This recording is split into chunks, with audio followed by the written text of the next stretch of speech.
এটা কিন্তু অত্যন্ত গৌরবের একটি বিষয়। পিটার চৌধুরী আমি বলবো যে দাউদকান্দি উপজেলা ছাত্রদল এবং পৌরসভা ছাত্রদল একটা চমৎকারপূর্ণ একটি খেলা উপহার দিচ্ছে। আমরা প্রত্যাশা করছি এই খেলোয়াড়দের মধ্যে থেকে আমাদের কিছু খেলোয়াড় জাতীয় মানের বেরিয়ে আসবে। আমরা দেখতে পাচ্ছি অনেকেই এখানে অনেকেই আছেন আমাদের আগামীর বাদল রায়, আমাদের আগামীর হরে কৃষ্ণ সাহা, অনেককে আমরা লক্ষ্য করছি। খেলার ধরন যেই কৌশল চমৎকার। আমার আক্রমণ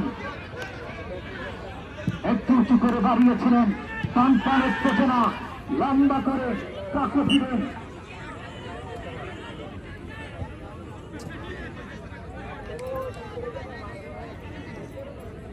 গোলের খেলা ফুটবল, তবে 1-0 গোলের ব্যবধানে এই মুহূর্তে এগিয়ে রয়েছেন দাউদকান্দি পৌরসভা ছাত্রদল একাদশ।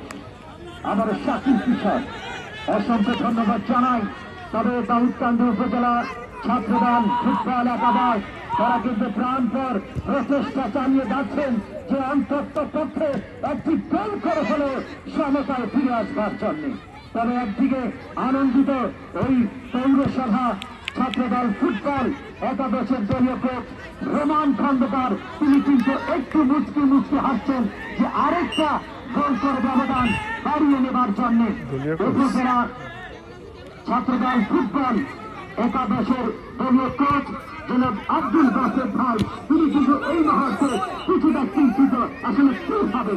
ফুটবল অনিশ্চয়তার খেলা, সেখানে দলীয় কোচ তরিকুল ইসলাম ইমন ভাই, এনামুল হক রোমান, সবাই কিন্তু টেনশনে আছেন। উপজেলা কি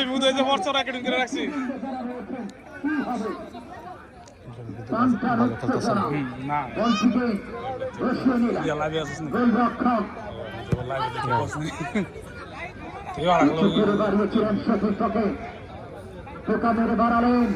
আর কিছু পেশাদার নেওয়া দরকার ছিল। আমরা আবারও আর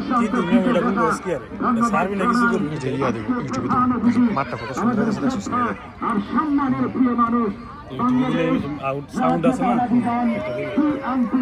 দাউদকান্দি উপজেলা শাখার সম্মানিত আহ্বায়ক জনাব M.A. লতিফ ভূঁইয়া, তার প্রতি আমাদের শ্রদ্ধা, বাংলা নববর্ষের শুভেচ্ছা জানাচ্ছি।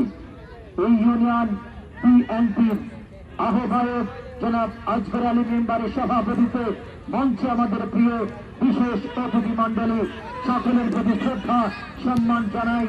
জনাব নূর মোহাম্মদ সেলিম সরকার, আহ্বায়ক দাউদকান্দি পৌরসভা PNP।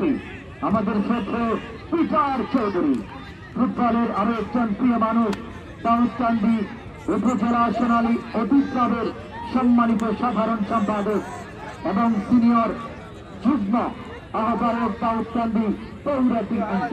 কাকে দিবেন জানে না, মঞ্চে শ্রদ্ধেয়